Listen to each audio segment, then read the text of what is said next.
Alright everybody, settle on in. Welcome back to the Silent Corridor YouTube channel. We've got another kind of unsettling supernatural experience to share with y'all today. You know how it is sometimes. You've got a family get-together, a party, maybe a barbecue grilling outside, and the neighborhood dogs just can't handle the smell. They start hanging around, trying to get closer. You shoo them away, they come right back. You shoo them again, they're stubborn little things, ain't they? Sometimes, out of sheer frustration, you might even pick something up, maybe a rock, and toss it to really spook them off, just hoping they get the message and leave you alone. Well, today's story is about a time when shooing away a persistent dog during a family shindig went real bad, real fast. This ain't just some made-up tale. It's something that actually happened to a family, shared with us by a fella named David, talking about an incident from his uncle's side of the family back in the mid-1980s in a small town in Georgia. Let's call it Blackwood Creek. David's uncle, a guy we'll call George, lived in Blackwood Creek, a quiet spot right next to the old woods. George worked down at the mill by the river back then. He had a good buddy, Mr. Henderson, whose family lived right on the edge of town. One weekend, Mr. Henderson was throwing a big family shindig, maybe for a birthday, and they were cooking up a serious feast outside, the kind that sends mouth-watering smells drifting through the air. Mr. Henderson had a daughter, Emily. Folks said she was a bright, sweet young woman, full of pep. On this particular day, Emily was helping out with the cooking, keeping an eye on a big pot simmering away outside. The smell of the food, let's just say it was a rich, tasty stew, was something else. As the cooking was going on, a dog showed up. Wasn't one they recognized from the neighbors, right? Jeet nearby, just a skinny, scruffy stray, definitely drawn by that amazing smell. It started circling the cooking area, getting bolder, inching closer to where Emily was working. Emily shooed it away gentle at first. "Go on, get out of here," she'd say.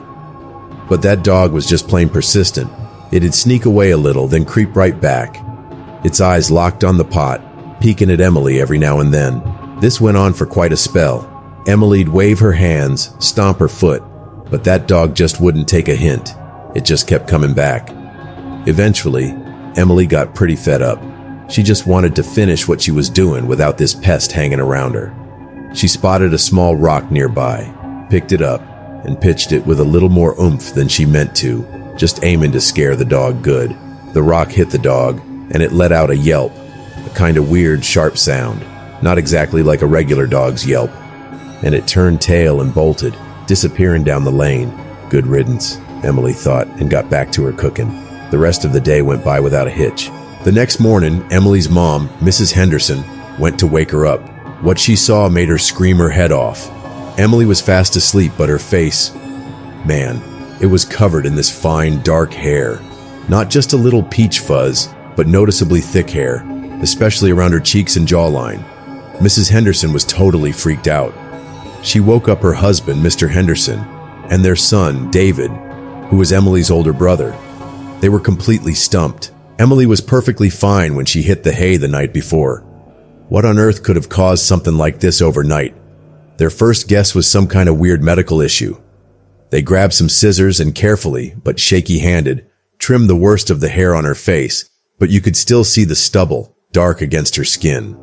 They told Emily to keep a scarf wrapped around her face if she had to go outside, feeling embarrassed and worried about what folks would say. They tried to act like it was maybe just some kind of temporary freaky hormone thing, though deep down they knew how impossible that seemed, especially in just one night. They checked with doctors, but nobody could give them an answer. Tests came back normal. Meanwhile, Emily's condition just got worse. The hair grew back quick and thicker than before, spreading not just across her face, but showing up on her arms, shoulders, and back. To make things even worse, painful, nasty sores started showing up on her body, leaking and causing her a ton of pain. At night, she'd just cry out, and the family would sit with her, helpless, trying to offer comfort that didn't do much to ease her suffering. The beautiful, lively Emily was changing into something they barely recognized, covered in hair and open sores, just a shadow of who she used to be. She clammed up, wouldn't see anybody, just stayed holed up in her room. The family kept her condition a secret from the neighbors, just saying she was under the weather. Medical science had no answers. Desperate, Mr. Henderson and David decided they had to look beyond normal help. They'd heard folks talking about a local guy, a man known as Reverend Elijah, who was said to know about stuff out of the ordinary. Someone people went to when nothing else worked. With heavy hearts, they went to find him. Reverend Elijah was a man who had a quiet presence about him. They explained Emily's terrifying, messed up condition. He listened real close, his eyes looking right through him, and when they finished, he nodded real slow. "This ain't just some regular sickness," he said, confirming their worst fears. "Something unnatural has been done." He was quiet for a minute, then gave them instructions that sounded just plain wild, but they felt like they just had to follow him. He looked at David. "Tonight, right at 9 o'clock, you gotta get yourself down to the old Blackwood Creek train station. A train's gonna pull in then. Watch the very last car. A woman will step out. She'll be wearing a dark veil covering her face, and she won't be carrying a single piece of luggage. You gotta follow her. Keep a little distance at first, but follow wherever she goes. When she gets to a lonely spot, somewhere private, you gotta rush forward and grab her feet. Hold on tight no matter what she does or says. Beg her, plead with her, to heal your sister. She's gonna try to get you to let go. She might talk rough, but you absolutely cannot let her go until she gives you her word." He also handed David a small, plain charm, telling him to keep it on him. David, scared as he was totally dedicated to his sister. He said okay. That evening, armed with the Reverend's directions and the little charm, he headed to the station, getting there a little before 9. The train pulled in, people got off, just a normal scene, but David's heart was pounding. He watched that last car. Precisely at 9, a figure stepped out. A woman, all covered up in dark clothes and a veil, exactly like the Reverend described. She wasn't carrying a thing. Only her eyes were showing through the veil, and David, even in that nervous moment, noticed how striking, how intensely alive they looked. She started walking, not towards the center of town, but the other way, towards the parts that weren't so crowded. David stayed back a ways and followed. After a bit, the woman seemed to sense she was being followed. She glanced back. David tried to act casual, but she clearly knew. She picked up her pace. David had to walk faster too, keeping up. She led him away from the streetlights, heading towards the edge of town, then intentionally turned down a dark, empty alleyway, maybe hoping to lose him. This was his chance. David took off in a run, catching up to her in that narrow passage. Heart going a mile a minute, he threw himself forward and grabbed her feet, just like Reverend Elijah told him to. "Please," he begged, his voice shaken. "Please, I don't know who you are, but you gotta help me. My sister's dying. She's in terrible pain, covered in hair and sores. Please, you just gotta make her better." The woman fought back, trying to yank her feet out of his grip. "Let go of me, kid. I don't know your sister. Get off," she ordered, her voice low but firm. But David held on tight, remembering the Reverend's words. "I ain't letting go, not till you promise to heal her. Please, I'm begging you, save my sister." He pleaded and begged, pouring out all his fear and desperation, just refusing to let go of her feet. After what felt like forever, the struggle stopped. The woman sighed, a sound that seemed older than time itself. "All right," she said, her voice losing that harsh edge. "Get on up. I'll help your sister." David scrambled to his feet, feeling a huge wave of relief, though he was still kinda uneasy. "Follow me," she instructed. She led him out of the alley and toward the edge of the old woods that bordered Blackwood Creek. They walked deeper into the trees. The path got less clear. The air felt heavy and quiet. David felt this growing sense of dread. Where in the world was she taking him? They walked until they hit a small, overgrown pond, the one folks sometimes called Miller's Pond, though nobody much went there. To David's surprise, a set of stone steps, slick with moss, led down right into the dark water. The woman went down the steps without even hesitating. She looked back at David. "Come on," he followed, real hesitant, his mind just reeling. He stepped onto the first step. His foot went under, but it didn't feel like water. It was cold, sure, but solid somehow. He kept going down, the light getting dimmer, the world he knew disappearing above him. He stepped off the last step, not onto the pond bottom, but onto strange ground in a place that was definitely not Blackwood Creek. The air here felt different. The light was muted, and there were figures moving around the edges, watching him with this silent intensity. They looked human, but something about them felt way off, like they weren't from around here.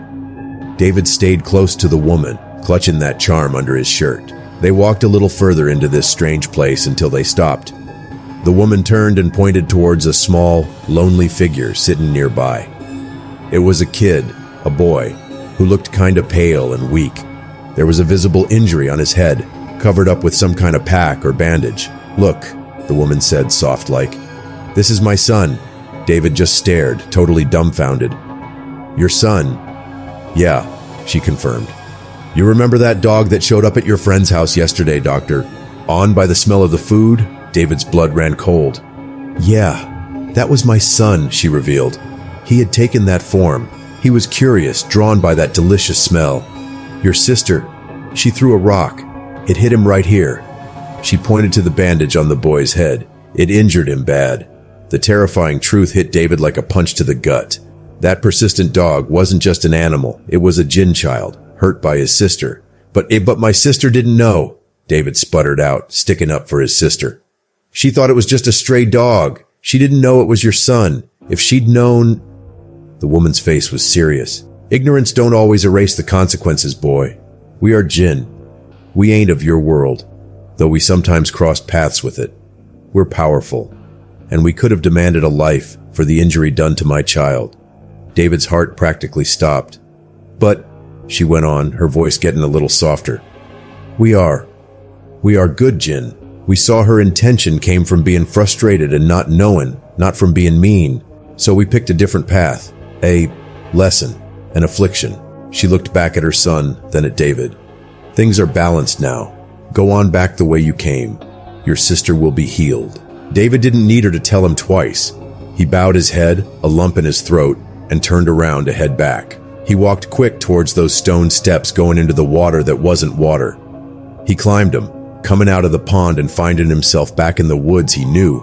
That weird place gone like it was never there. He was mixed up but knew he just had to get home. He hurried back through the woods and ended up right on the edge of Blackwood Creek, near his friend's place. He ran to the door and busted inside. His parents and Mr. and Mrs. Henderson were there, looking worried sick. He didn't explain, just told him to go see Emily. They went to her room. Emily was sitting up in bed, looking kinda confused but awake. As they stared, they could hardly believe it. The dark hair was gone. Her skin was smooth, clear. Those awful sores and wounds had vanished, didn't leave a mark. She looked exactly like she did before that whole nightmare started. The relief, pure and huge, washed over the whole family. David just broke down, telling him about his unbelievable trip to the jinn realm and what the woman had explained. They sat there in stunned silence, trying to get their heads around the impossible truth. The dog, the rock, the sudden horrific sickness, the strange directions, the journey to another world. It all fit together in the scariest way possible. Emily was okay. The physical torture was over.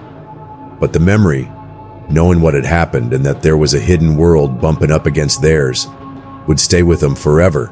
It's something to think about, ain't it? Sometimes the critters we brush off, the animals we might treat rough when we're ticked off, might be way more than they seem. So next time you're thinking about pitching something at a stray, maybe think twice. You just never know whose kid it might turn out to be. What do y'all think of? Out this wild story? Let us know down in the comments. Till next time, stay safe out there and pay attention to the world around you.